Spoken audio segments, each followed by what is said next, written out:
mas todos recebam todo amor, todo carinho e toda gratidão. Eu cheguei essa semana com a Adriana aqui, na quarta-feira, para ir a um monte de podcasts. Eu não falei da nossa reunião em nenhum deles, porque nas últimas vezes aqui, tinha tanta gente que acho que foi da penúltima vez que mais gente não entrou do que entrou. E eu fiquei constrangido com isso, falei, não vou falar nem onde eu estou, e que é para não criar aquele constrangimento da última vez.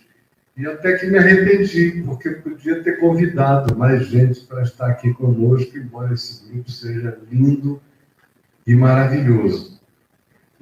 Hoje à tarde, depois do nosso almoço, de manhã nós tínhamos tido um café da manhã com uma pessoinha muito linda, muito querida, muito doce, eu e a Adriana, e depois fomos almoçar com o Marcos e a família.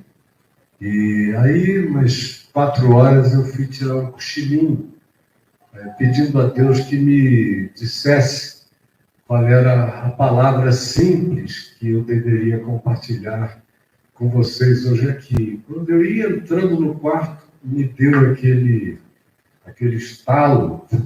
Aí eu falei para a Adriana, lê para mim, por favor, porque eu não estou conseguindo ler. Lê para mim na primeira epístola de João, no capítulo 1, do verso 1 ao verso 4. Aí ela começou a ler, primeira epístola de João, capítulo 1, e foi lendo até o capítulo 4. Eu falei, não, meu amor, é só os 4 primeiros versículos. Aí ela, então tá bom, já tinha entrado no 2, já estava indo para o 3, e eu, na minha cabeça, eu sabia que vinha pela frente, mas eu, não, pode voltar, fica só nos primeiros 4 versos da primeira epístola de João, porque é o que me veio ao coração como vontade de compartilhar nesse primeiro encontro do Caminho da Graça presencial, depois dessa quase extinta pandemia, porque é só quase, ela está aí, e cuidados precisam continuar a ser tomados por todos nós. E tem alguns que já abriram o texto, não vai fazer mal a ninguém, pode abrir, eu depois vou abrir aqui, aliás, deixa eu deixar aberto para eu te seguir. Tem um querido ali que já estava olhando, até pensando o que eu iria falar, né? E eu,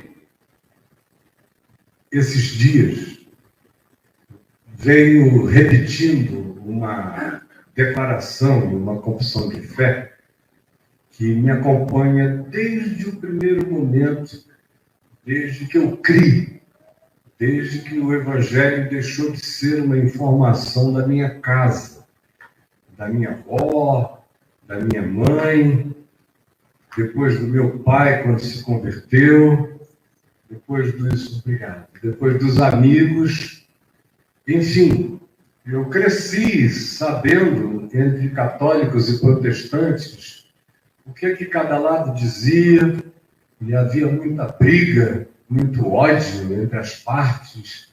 A minha avó materna dizia que a minha avó paterna, ultracatólica, iria para o inferno, me dava um horror de como é que Deus vai mandar uma santa dessa, com uma avó linda, branquinha, dos olhos azuisinhos, toda mansinha. Olha como ela era politicamente incorreta, nos nossos padrões. Ela só chamava todos os netos de meu negrinho. Então, quando ela amava muito uma pessoa, meu negrinho, que caça do povo da vozinha. Hoje em dia, se alguém for dizer meu negrinho, vai ter gente ofendida. E os brancos pelos negros, os negros por si mesmos, o mundo foi ficando muito, muito estranho, muito diferente. É claro que tem racismo estrutural para todo lado, que dá para a gente verificar, e não é de hoje. Não era preciso se criar a polarização que se criou para se identificar isso, que se identificou sempre quando se teve mente e coração, cada qual sabia o significado do que o racismo significava na nossa sociedade. Mas agora isso virou semântica, virou linguagem, você tem que aprender, senão você é ofensivo. E eu, rememorando essa viagem toda dos últimos 50 anos de fé, eu vou fazer 50 anos de fé daqui a pouco tempo. Começou tudo muito jovem na minha vida, muito cedo, de modo que eu tenho amigos que não são tão mais novos do que eu, mas quando eles começaram a se interessar pelas coisas, eu já estava ficando idoso, pela precocidade, pela rapidez com a qual tudo foi acontecendo na minha vida dos 18 anos para cima. Aos 24, 25, eu estava já meio rodado e cansado de conhecer as idiosincrasias, as doenças da igreja e dos pastores.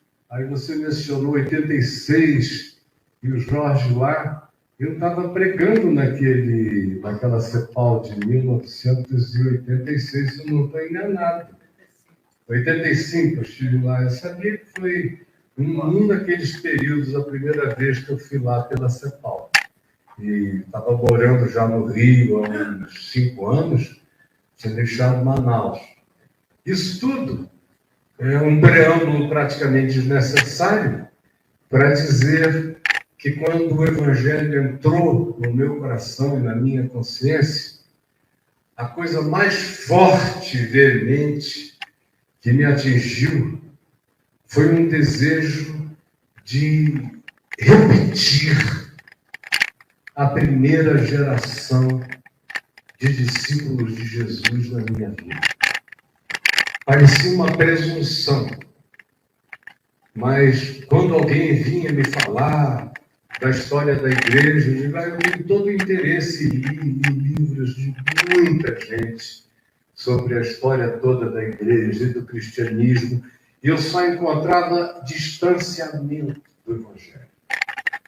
Sim, no primeiro século, Jesus está ali com uma dificuldade enorme de fazer aquele pessoalzinho entender. Vem o Espírito Santo, aí você diz, agora vai todo mundo entender. Eles não entendem nada, ao invés de irem, eles ficam. Ao invés de se lançarem, eles chamam. Ao invés de penetrarem, pervadirem o mundo e a terra, eles se fecham em copas. Ao invés de dividirem o pão da vida, eles formam uma comunidade fechada, quase impenetrável, começam a ficar com orgulhos de natureza judaico-sacerdotal, porque havia um grande grupo de sacerdotes agora frequentando as reuniões deles e começando a tratá-los com mais amenidade, e aquilo que deveria ter sido uma expansão se transformou numa reclusão, num domo, num fechamento. Aí vem Paulo, cerca de 7 anos depois, e é esse homem que não andou com Jesus, que não sentiu o cheiro dele, que não ouviu a voz dele, que não aprendeu nada direto dele, que aprendeu de outros, especialmente do seu primo Barnabé. Segundo as melhores tradições, eles eram parentes. E foi, diz ele, não fui a Jerusalém, não aprendi nem de carne, nem de sangue, mas aprendi de Cristo. O meu evangelho é segundo Jesus e segundo o que ele falou comigo. Eu não tive esses intermediários. E ele só subiu a Jerusalém 15 anos depois. Fez muito bem, porque não teria acrescentado nada, teria apenas colocado travas, rédeas, pudores, dos quais ele já nasceu livre. E, para além de tudo, e anos adiante daquela geração, daquelas gerações e desta geração, ou de qualquer outra geração. De modo que eu vi acontecer algo semelhante na vida do meu pai, que também não foi nem de carne, nem de sangue, conheceu o Evangelho lendo o Novo Testamento sozinho, a palavra explodiu nele. Quando chegou a minha vez, 5 anos depois, no meio de muita ânsia de morrer, o Evangelho explodiu com a mesma eclosão de graça. Quando os meus olhos se abriram, eu falei, eu me nego a fazer parte dessa geração de cristãos. Me perdoa, Jesus, mas eu quero viver amanhã da ressurreição.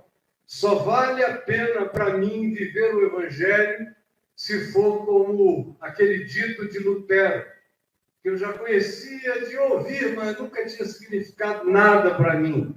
Ele disse, eu vivo como se Cristo tivesse morrido ontem, ressuscitado hoje e fosse voltar amanhã. E eu disse, eu quero viver com essa existencialidade.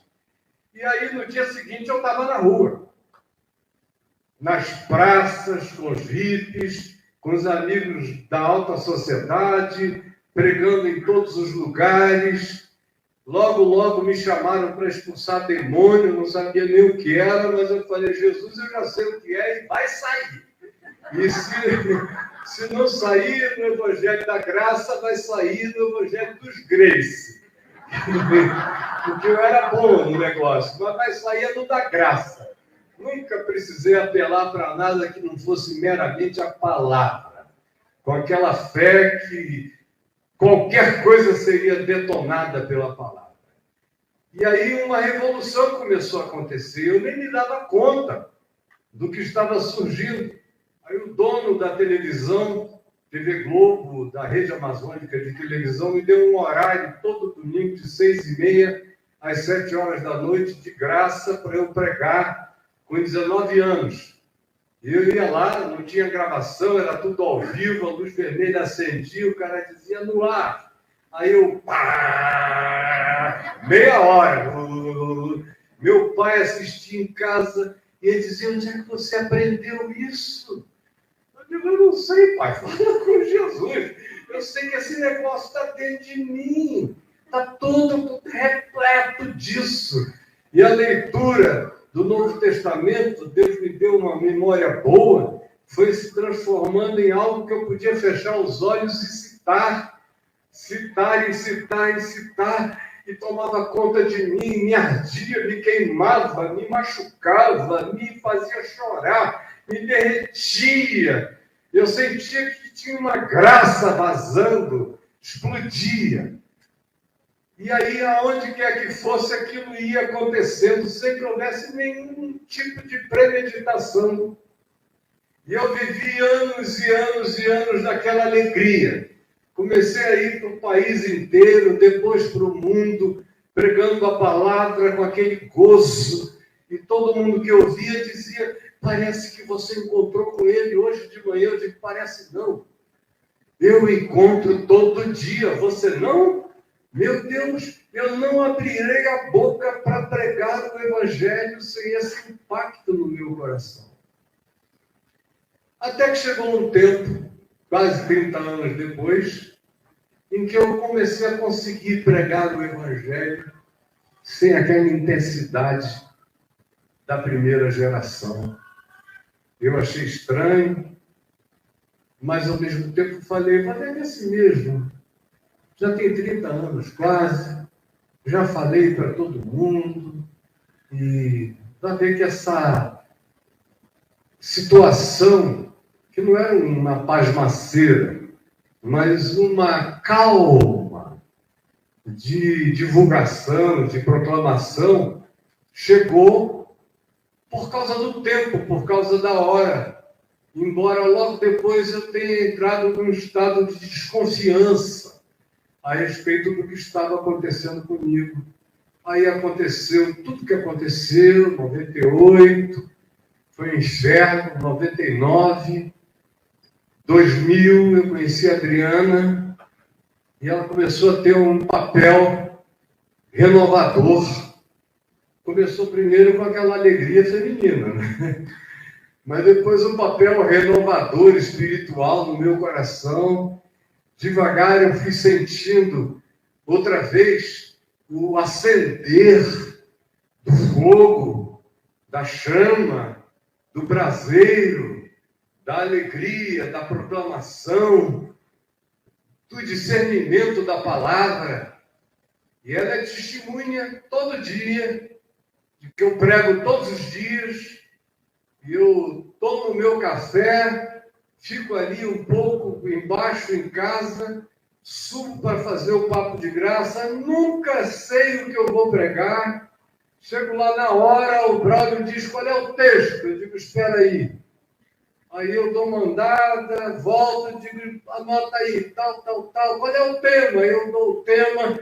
Tem esboço? Eu digo, tem, mas eu não quero te dar não, porque para não estragar. E aí vou e falo 1 hora, 1 hora e meia, sem conseguir parar, aquela avidez, aquela alegria. Eu subo às vezes cansado, desço renovado, com vontade de pegar o mundo nas pernas, uma alegria enorme. Quanto mais velho eu vou ficando, melhor eu sinto que isso vai se tornando mais suave, mais intenso, por outro lado, mais forte e mais membro de novo e outra vez da primeira geração. Na realidade, nós todos fomos e somos chamados para nunca deixarmos de ser membros da primeira geração do Evangelho. E o apóstolo João deixa isso claro. Paulo repete de várias formas e modos diferentes. Jesus disse isso explicitamente, mas eu gosto muito do modo como João, no primeiro capítulo da primeira epístola dele, fala nesses primeiros 4 versos, onde ele diz o que era desde o princípio, que é um modo de João introduzir as coisas sobre Jesus, inclusive no evangelho dele. Ele começa praticamente assim: no princípio era o Verbo, e o Verbo estava com Deus, e o Verbo era Deus. Aqui ele começa dizendo o que era desde o princípio. É o Verbo, que é uma expressão que ele tomou lá do pessoal de Tales de Mileto, 500 anos antes de Cristo, que desenvolveram essa noção do Logos como razão causal de toda a criação, de todo o universo. Vocês vejam como Deus se revela a quem quer, onde quer, do jeito que quer, não pede licença a ninguém. E João aprende com o pessoal de Mileto, que viveu, eu falei 500 anos antes de Cristo, não, 3.500 anos antes de Jesus. Eles vieram com essa noção antes dos pré-socráticos, antes de todo esse pessoal. E João se apropria dessa palavra, verbo, logos, no princípio, que era desde o princípio. O que temos ouvido. Ele usa todos os sentidos para descrever o que temos ouvido da boca de Jesus, o que temos visto com os nossos próprios olhos, porque a gente às vezes vê com olhos de outros e nem sempre viu mesmo. Às vezes já viu como eu estou vendo aqui, distorcidamente. Mas ele disse o que vimos com os nossos próprios olhos, o que contemplamos, que é uma descrição de um olhar sublimado, tomado por aquela perplexidade, por aquela alegria da visualização, o que vimos com os nossos próprios olhos, o que contemplamos, e as nossas mãos apalparam. Pegamos ele, botava a cabeça no peito de Jesus. Quanto toque, quanta pegada, quanto suor, quanto cheiro, quanto pão partido, quanto roçar de corpos, quanto andar juntos, quanta coisa aconteceu do ponto de vista das fisicalidades. Ouvimos, vimos, pegamos, contemplamos. E as nossas mãos apalparam com respeito ao Logos, ao verbo da vida, ao sentido causal de todas as existências. E a vida se manifestou. E nós a temos visto. Ele não diz e nós a vimos, agora ele continua. Jesus já tinha ido, mas ele diz e nós a temos visto. Jesus já não era mais visível. Mas ele inicia dizendo, houve um dia que os olhos viram, os ouvidos ouviram, as mãos apalparam. Mas nós, eu, mesmo não estando mais ele aqui, os nossos olhos o têm visto, continuamos a vê-lo. Mesmo sem a presença materializada, historicamente concreta, temos visto. E ele prossegue e diz, e dele, dessa vida, dessa manifestação que temos visto, dela damos testemunho. E vô-la anunciamos, a vida eterna, a qual estava com o Pai, e nos foi manifestada. O que temos visto, ele outra vez repete, ele já não está entre nós, mas eu continuo a vê-lo. Ele escreveu isso idoso, idosíssimo, o mais idoso de todos os apóstolos, o único que não morreu de morte, de martírio, morreu de velho, exilado na ilha de Patmos, como exilado político. A vida se manifestou e nós a temos visto e delas damos testemunho e vô-la anunciamos, a vida eterna, a qual estava com o Pai e nos foi manifestada. O que temos visto, o que temos ouvido, anunciamos também a vós outros, para que vós igualmente, repitam comigo, para que vós igualmente, mais uma vez, para que vós igualmente. Ele está falando agora para um grupo que já vinha da terceira geração.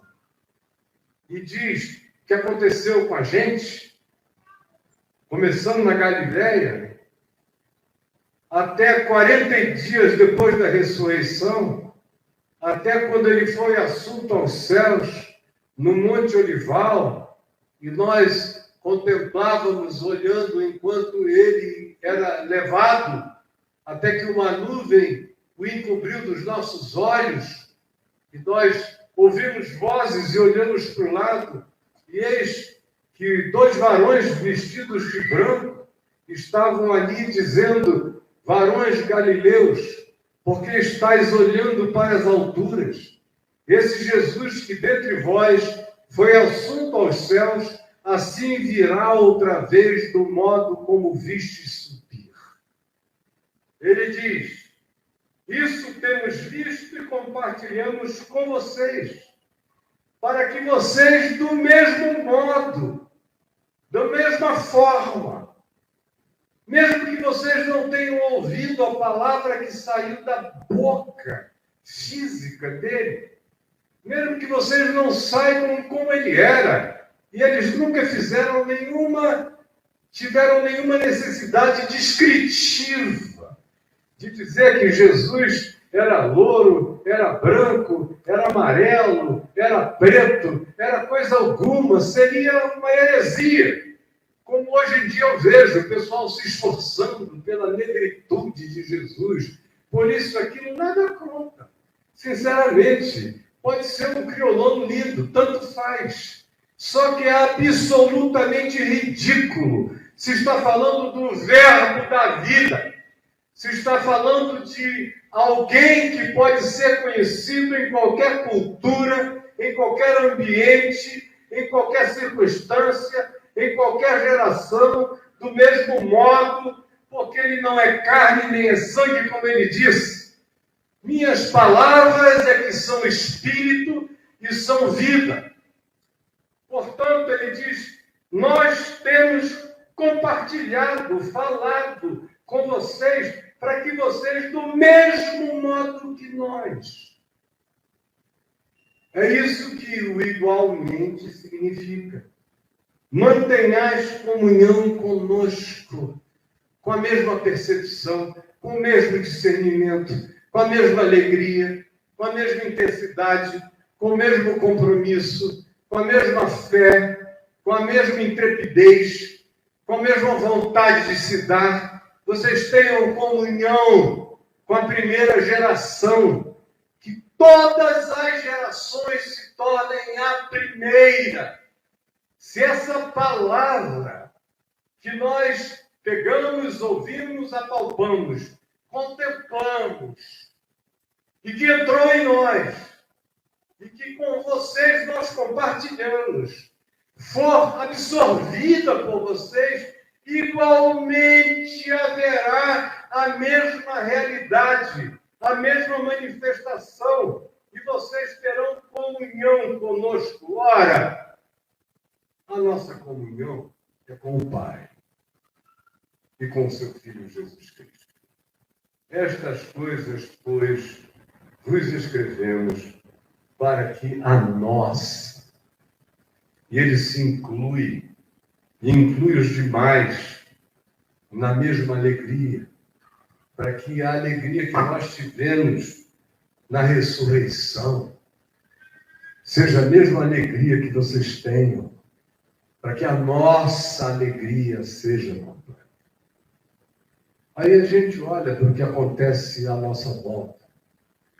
Um Jesus totalmente desfigurado, a cara do diabo, cada vez mais parece um Belzebu, parece um Midas, parece uma divindade greco-romana, parece uma síntese do panteão greco-romano, não tem absolutamente nada a ver com Jesus dos Evangelhos, distante, que faz os discípulos terem ódio, que se dividem em ideologias, que cultuam os seres humanos como divindades políticas, religiosas, que adoram a Mamon e que fizeram com que Deus só aceite a adoração que seja dada em dinheiro.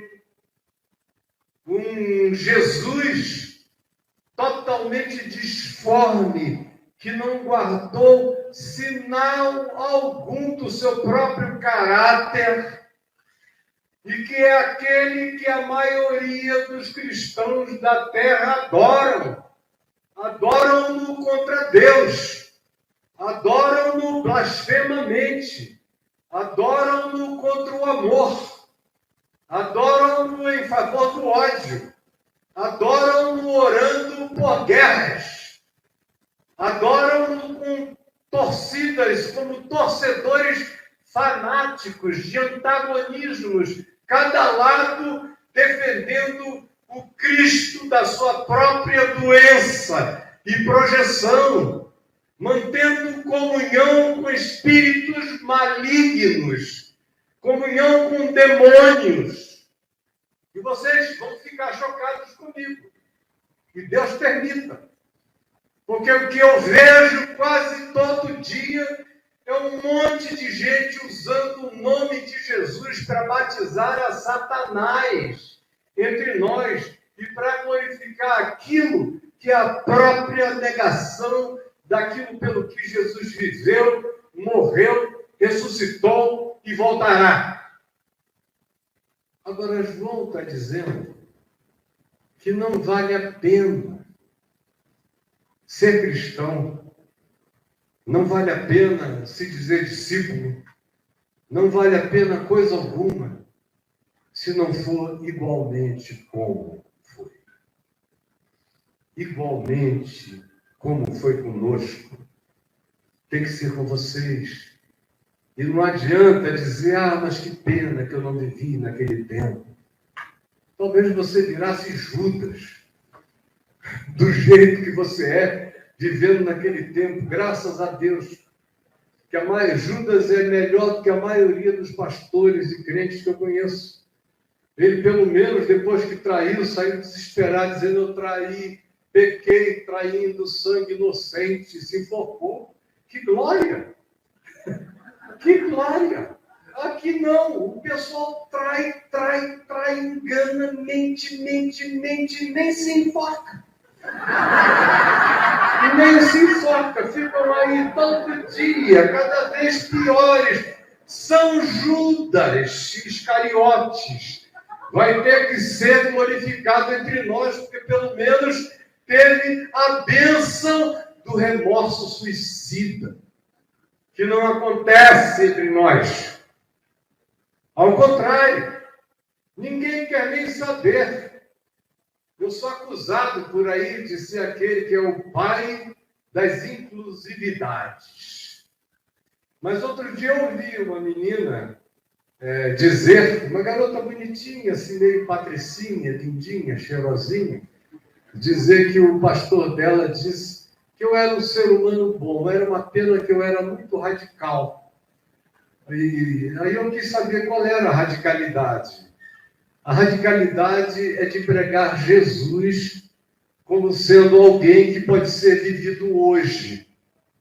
Será que ele não entende que não dá mais? Que o mundo mudou? E aí me deu uma alegria enorme. Obrigado, Jesus, por essa radicalidade. Que eu seja acusado disso até o último dia da minha vida, até depois de morto. Porque vocês vão viver para assistir. Que eu não vou andar para trás. Não tem um walking aqui. É para frente, é para diante. Eu não estou andando nem na direção de Paulo. Paulo foi meu irmão de leite, querido e amado. Mas não é a minha referência absoluta, eu só tenho uma. É andando para Jesus, o autor e consumador da minha fé, com os olhos postos nele, querendo que a ressurreição cresça em mim todo dia, que o amor dele aumente, que a minha fé não titubeie. Que coisa mais maravilhosa é não ter nada e possuir tudo, é não saber coisa alguma e não ter incerteza sobre nada. Que é o que o Evangelho produz na vida da gente quando você igualmente mantém comunhão com o Pai e com seu Filho Jesus Cristo. De que geração você é? Qual é a sua geração? Quem é o seu pai na fé? Não diga não, porque pode ser que a gente tenha que dizer: vós sois filhos do diabo. Que foi o que Jesus disse. O Paulo disse para o mágico Elimas, que tentava dissuadir a pregação de Paulo para o procônsul Sérgio Paulo, lá em Atos. Ó filho do diabo, cheio de todo engano e de toda malícia, até quando perverterás os santos e retos caminhos do Senhor? Eis aí a mão do Senhor sobre ti, e tu ficarás cego por algum tempo. Ele, andando em volta, não via coisa alguma, senão névoa e escuridão, e teve que ser guiado pela mão. Pelo menos se deixou guiar pela mão. Hoje em dia o pessoal está cego e não quer ser guiado por mão nenhuma, só para aquilo que os leva para mais distante. Qual é a sua geração? Eu queria que hoje, e eu vou falar muito pouco, o que é uma realidade, eu queria que você pensasse do que você é filho. Em que fé você foi parido? De que útero espiritual você procede? Você foi batizado em quais fetiches? O que você chama de fé é o quê? O seu andar com Deus é feito de validações de prosperidade, de materialidades, de sucessos contabilizados, de manifestações perceptíveis exteriormente e louvadas como sendo as coisas que definem uma pessoa bem-sucedida? Qual é a sua geração? Quando eu conheci Jesus, e meu pai me perguntou: meu filho, qual vai ser o maior problema para você? Serão as drogas? Ai, que droga, pai? Droga é uma droga. Isso aí é uma decisão e já era. O que é? Eu falei: mulher. Passam essas motos, essas bundonas aqui na frente de casa, elas param e olham para mim, vem cá, dizer não é que é um negócio. Aí, ora por mim, ele falou: não vou te ensinar a orar e a jejuar. Aí eu comecei a aprender a orar e a jejuar com ele, a gente ia para a floresta, passávamos 3, 4 dias em oração, em jejum, lendo a Bíblia em voz alta, eu para ele para mim, guardando o Novo Testamento no coração. Às vezes eu não conseguia ler, eu chorava, as lágrimas me queimavam, meu coração se derretia. Foi assim durante anos, pelo menos 20 anos, daquela alegria enorme, até que, como eu disse há pouco, devagar, foi havendo aquelas concessões para a mornidão, que eu chamava de costume. Graças a Deus por tudo que me aconteceu. Porque me colocou de novo no mesmo canto, no mesmo lugar, com uma vontade de radicalidade cada vez mais profunda, pedindo a Deus que a minha vida seja como o vinho de Caná da Galileia. Quanto mais o fim da festa, mais gostoso, melhor, mais intenso, mais verdadeiro, mais sincero, mais simples, mais quebrantado, mais descomplicado, mais sem vontade de impressionar nada e pedindo ao Espírito Santo que rasgue mentes e corações na simplicidade dessa palavra. Para que vós igualmente mantenhais comunhão conosco. Ora, a nossa comunhão é com o Pai e com seu Filho Jesus Cristo. E estas coisas vos temos escrito para que a vossa alegria seja completa. A gente só conhece essa alegria completa quando a gente diz: eu sou filho da primeira geração. Eu sou filho da manhã da ressurreição. Eu sou filho da loucura da pregação. O Espírito Santo se renova em mim todo dia e eu vivo um Pentecoste de graça. Todas as manhãs acordo e vivo nessa expectativa, durmo nessa certeza e a vida vai passando e a certeza de que tudo só se expande e continua. E você não tem que virar um esquisitão. Não tem que virar um idiosincrático.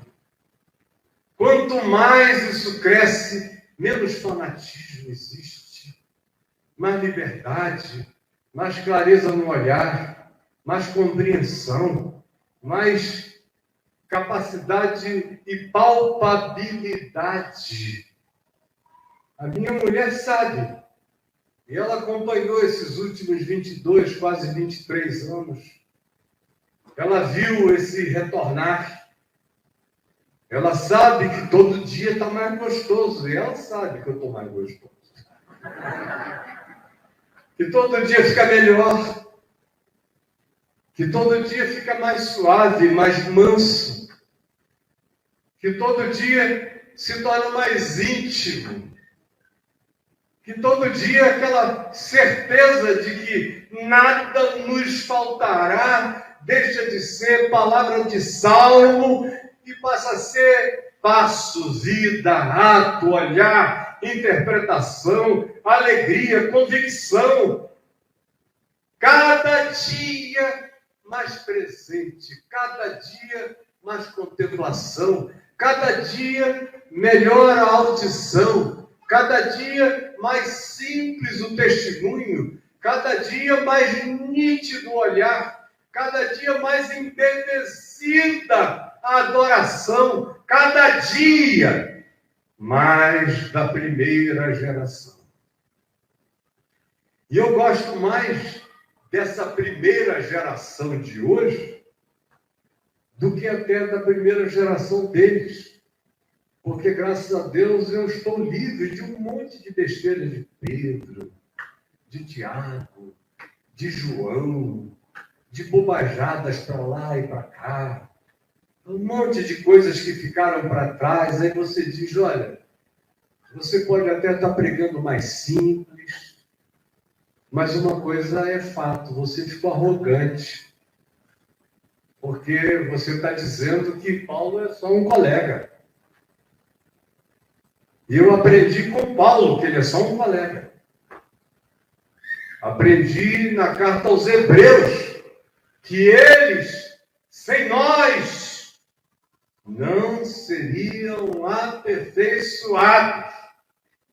Aprendi que a intenção de Deus é que a cada nova geração o Evangelho, como compreensão, como discernimento, como prática, como experiência, como vivência, como acumulação de discernimento, cresça em nós de modo que a gente se aperfeiçoe em Cristo todo dia, mas isso só acontece se nós igualmente tivermos a mesma comunhão.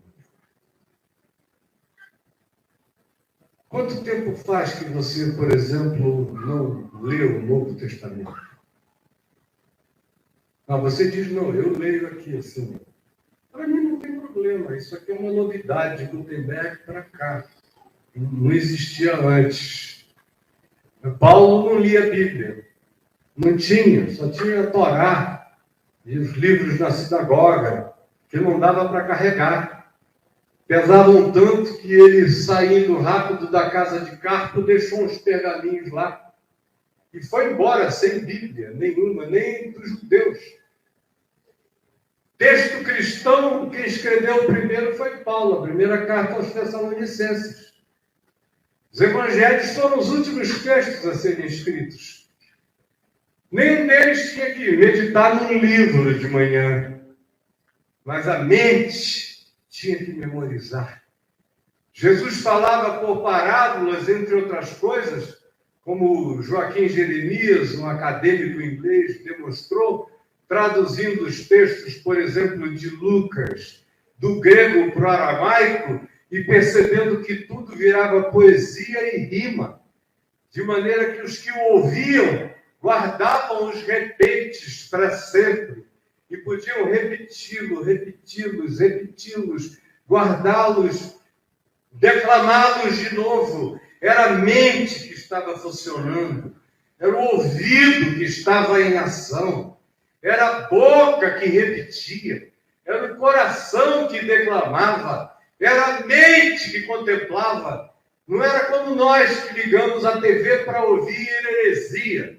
Vamos para o YouTube para assistirmos todas as porcarias do Tártaro, que é o inferno do Hades grego, é o Tártaro.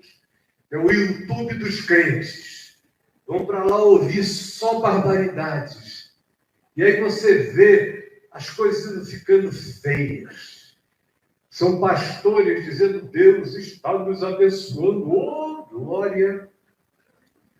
Porque agora os prefeitos só recebem dinheiro que venha das mãos dos pastores. Aleluia, louvado seja o nome do Senhor. Quanta bênção, quanta coisa linda. Nós agora temos o nosso líder, temos o nosso Messias, temos o nosso Senhor, temos o nosso Constantino, temos o nosso 13º apóstolo.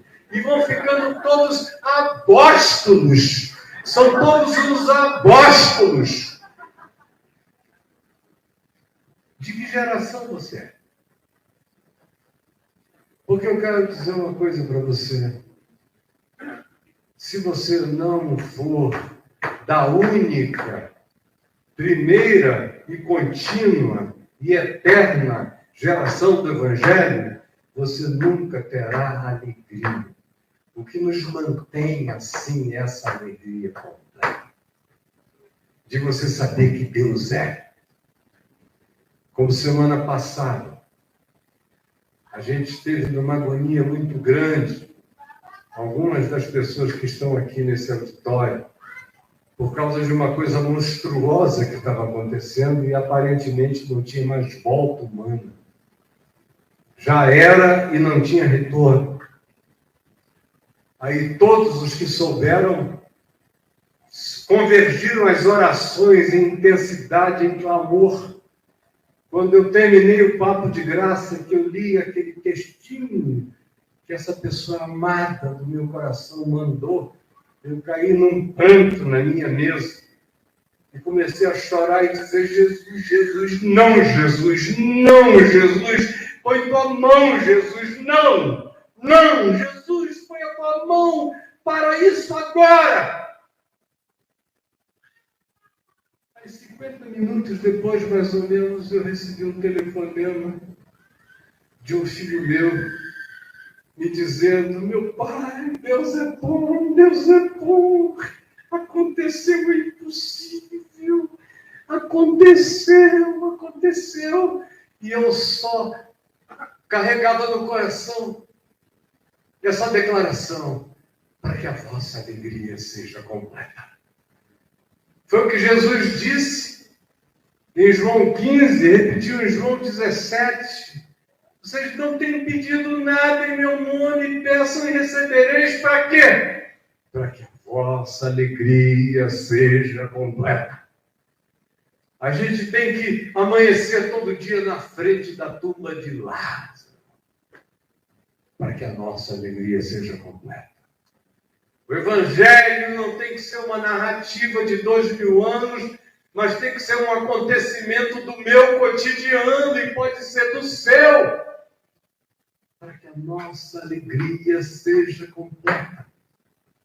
Se nós não formos restaurados na alegria dessa primeira geração, da ousadia da fé, dessa certeza de palpabilidade, de sensorialidade, de discernimento, de presença, de comunhão, que é algo que tem a ver com sentar junto na mesma mesa com Ele.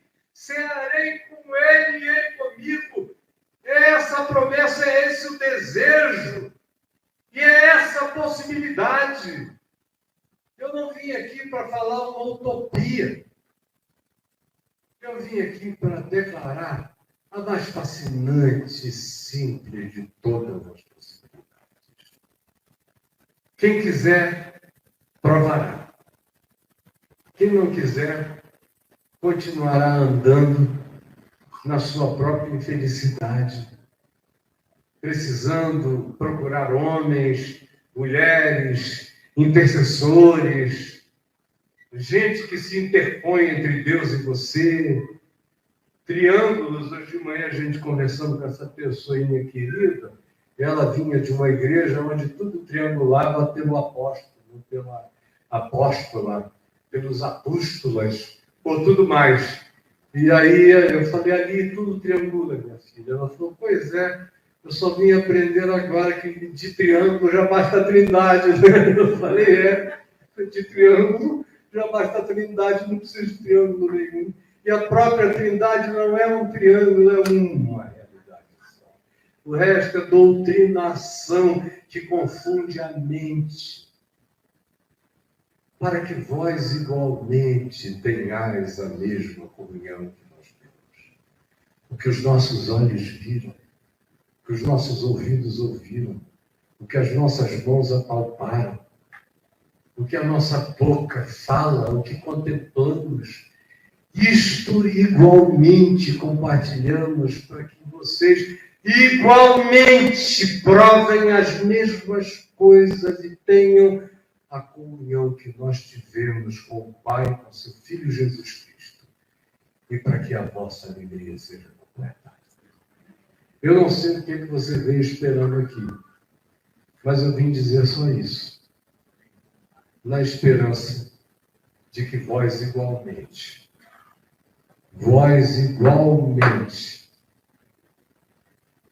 no que diz respeito ao verbo da vida, experimentem essa realidade que não tem a ver com fanatismo, não tem a ver com histrionismos, não tem a ver com gritarias, não tem a ver com loucuras, não tem a ver com perda da consciência, tem a ver com lucidez, tem a ver com a expansão da consciência na fé, tem a ver com essa convicção palpável e dá a impressão de que se eu enfiasse a mão pela boca eu pegava aqui dentro de mim. Está aqui.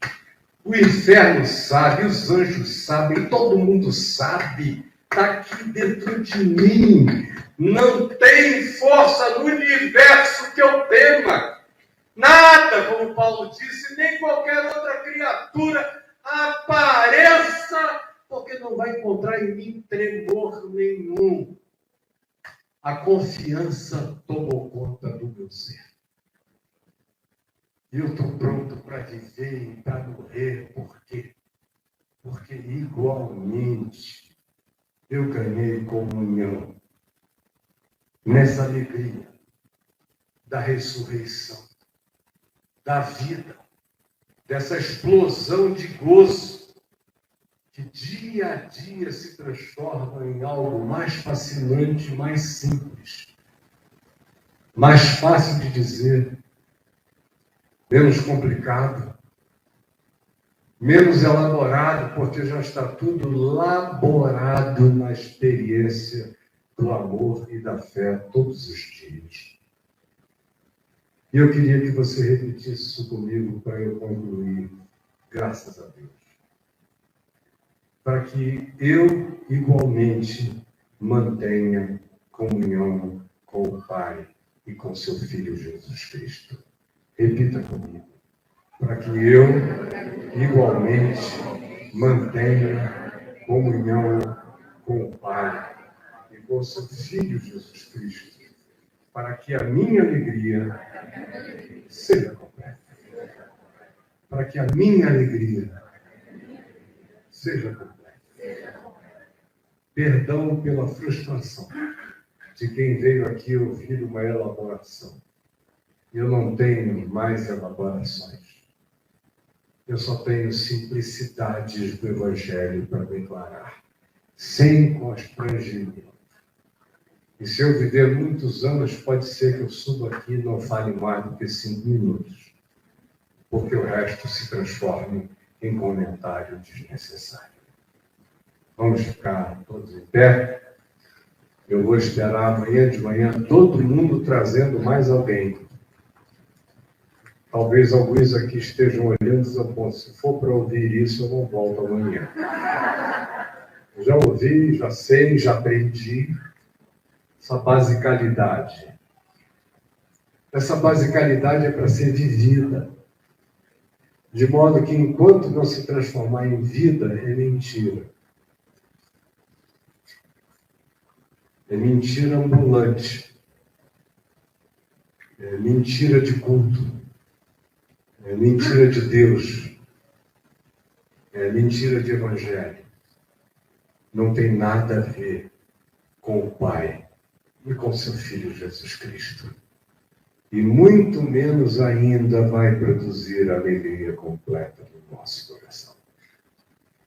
Eu quero morrer de uma felicidade, porque eu vou para a glória eterna, onde o que olhos não viram, ouvidos não ouviram, que nunca foi produto de concepção de homem algum, é o que Deus tem preparado para aqueles que o amam já aqui, e para além nem se pode vislumbrar ou descrever.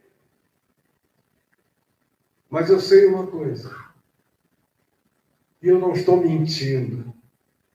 Mentir na presença da mulher é uma coisa muito desavergonhada. E a minha é sincera demais para não me deixar cometer isso. eu sei que ficou melhor. Todo dia está melhor.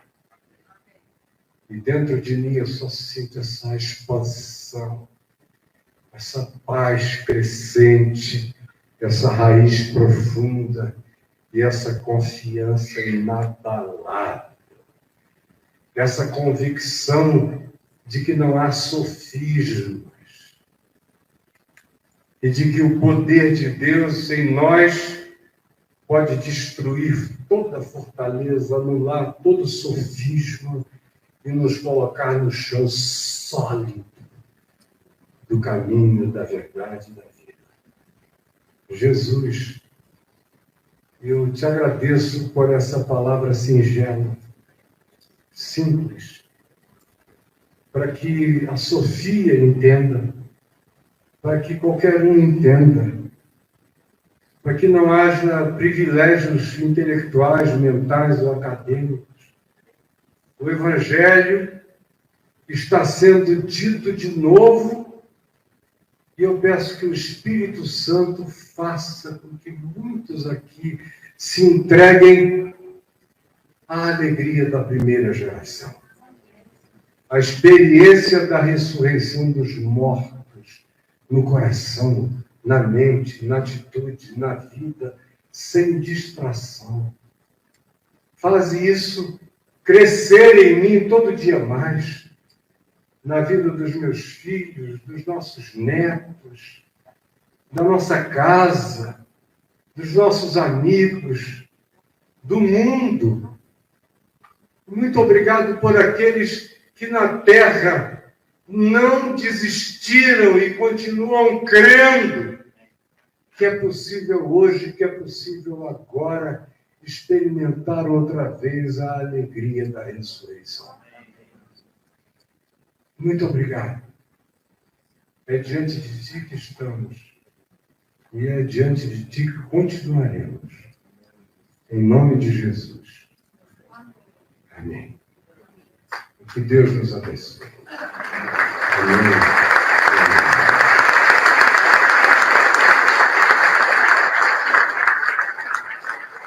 Eu queria pedir, se for possível, o meu querido Jorge, vir até aqui cantar uma letra que eu fiz há muitos anos. E foi você ou o Pimenta que puseram a letra? Foi Pimenta pôs a música e ele gravou no Grupo Cimente, não é isso mesmo? Eu acho que foi em 1984 que eu fiz a letra. Foi antes do Pimenta falecer. A gente tinha uma reunião toda quarta-feira no centro de... Como era o nome, meu amor? A Adriana ia lá e eu não a conhecia, mas ela sentava lá no centro do professorado Paulista. Não, o professorado Paulista é aqui. Era em Botafogo, no Colégio Brasileiro de Cirurgiões. E aí o Pimenta sempre me pediu uma letra. Eu fiz uma lá do pescador, ele botou uma... Aí ele falou, me dá outra. Aí eu fiz aquela que você gravou. Se você, naquele tempo, era exatamente o que o meu coração pedia. E hoje em dia é o que o meu coração quer ainda mais. Se você puder cantar, eu vou ficar muito feliz.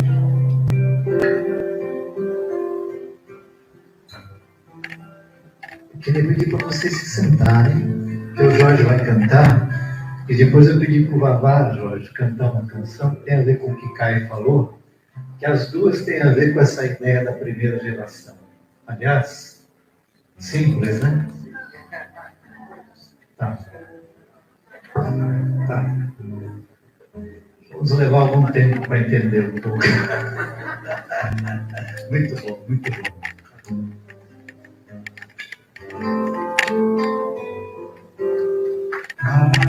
Eu preciso viver minha vida, medir os meus passos, estender os meus braços às pessoas sofridas. Eu preciso olhar para dentro.